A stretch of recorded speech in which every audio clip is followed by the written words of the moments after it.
স্বপ্ন টানে দিলাম পারি অচিন পথে আপন ছাড়ি। স্বপ্ন টানে দিলাম পারি অচিন পথে আপন ছাড়ি। পেছন ফেলে উঠান বাড়ি প্রিয় মুখার স্মৃতির সারি। মন বলে চল ফিরে আবার, স্বপ্ন যাবে বাড়ি আমার। মন বলে চল ফিরে আবার, স্বপ্ন যাবে বাড়ি আমার।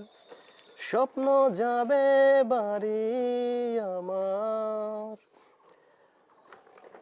ঈদ মোবারক, ঈদ মোবারক, ঈদ মোবারক।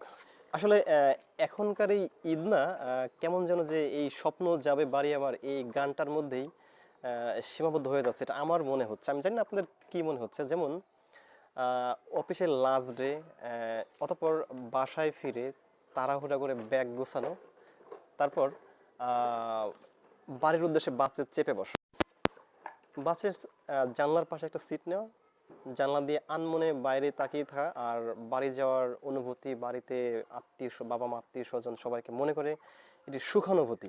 তো এই সব কিছু মিলেই ঈদের ফিলিংসটা তখন পাওয়া যায়। আর তারপর যখন ঈদ শেষে কর্মস্থলে ব্যাক করা, তখন সবাইকে মনে করে যে কয়টা দিন বাড়িতে কাটাইছি একটু হালকা বা সাময়িক মন খারাপ হয়। তো ঈদ আনন্দ বা ঈদ অনুভূতি বলতে আমার কাছে এতটুকুই মনে হয়। তো একটা সময় এই ঈদ শব্দটার সাথে একটা গভীর ভালোবাসা ছিল, একটা গভীর মমতা, গভীর টান ছিল। তো সেটা কেন জানো এখন না ওইটার আমার কাছে আসলে পাই না। আমি জানি না যে এই জেনারেশনের যে বাচ্চারা আছে ওরা এটা পায় কিনা।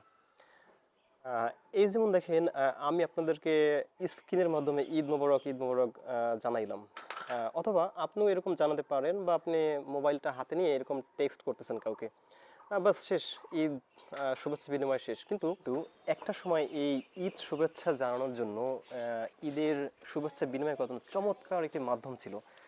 দর্শক, আপনারা যারা 90 দশকের, যারা 90s এর আগে বা একটু পরে জন্মগ্রহণ করছেন, তারা এটা কিন্তু অবশ্যই জানেন যে এটা ঈদ কার্ড বলতে একটা বস্তু ছিল।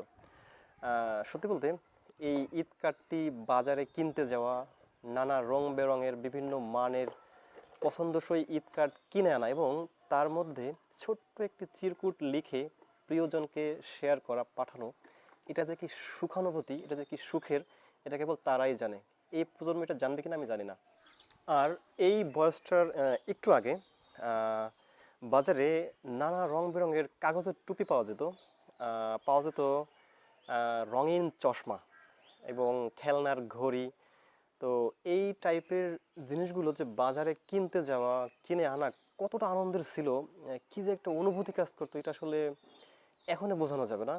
এটা হয়তো এ প্রজন্ম বুঝবে না। এটা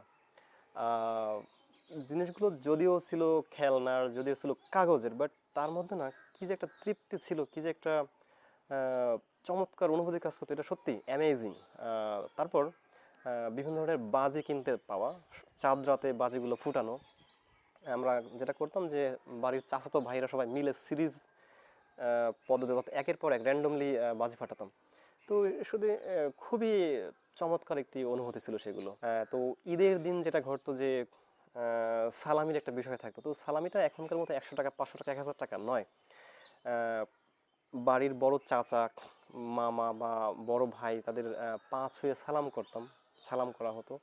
2 টাকা, 5 টাকা, 10 টাকা দেওয়া হতো সর্বোচ্চ। তো সেই 2, 5 বা 10 টাকার যে কি আনন্দ, এটা এখনকার 1000 টাকা হয়তো বা 1000 টাকার নোট সে আনন্দ হয়তো বা দিতে পারবে না। এই বিষয়গুলোর পাশাপাশি ছিল নামাজ শেষে এসে বাড়িতে গিয়ে সেমাই খাওয়া এবং দল বেঁধে একে অপরের বাসায় খেতে যাওয়া। তো এই যে একটা ব্যাপার ছিল, এটা কিন্তু একদম এখন দেখাই যায় না। যে এখনকার এই জেনারেশন ঈদের দিন তারা মুভি দেখে, মোবাইলের সময় কাটায়, অথচ কারো বাড়িতে তারা যাওয়ার সুযোগ তাদের হয় না। তো আসলে কেন যেন ঈদের আনন্দটা কনভার্ট হয়ে গেছে আসলে। অ্যাকচুয়াল যে ঈদটা আমরা উদযাপন করি, এটা আমার কাছে মনে হয় যে সে আগের পরিবেশটা এখন নাই।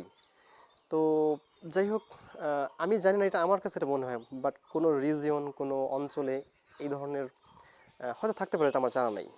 যে এখনো দলবদ্ধভাবে একে অপরের বাসায় যাওয়া, সেমাই খাওয়া, উম, পাশাপাশি আদার্স খাবারগুলো খাওয়া, এটা হতে পারে, বাট আমি আমাদের এখানে দেখি না আসলে।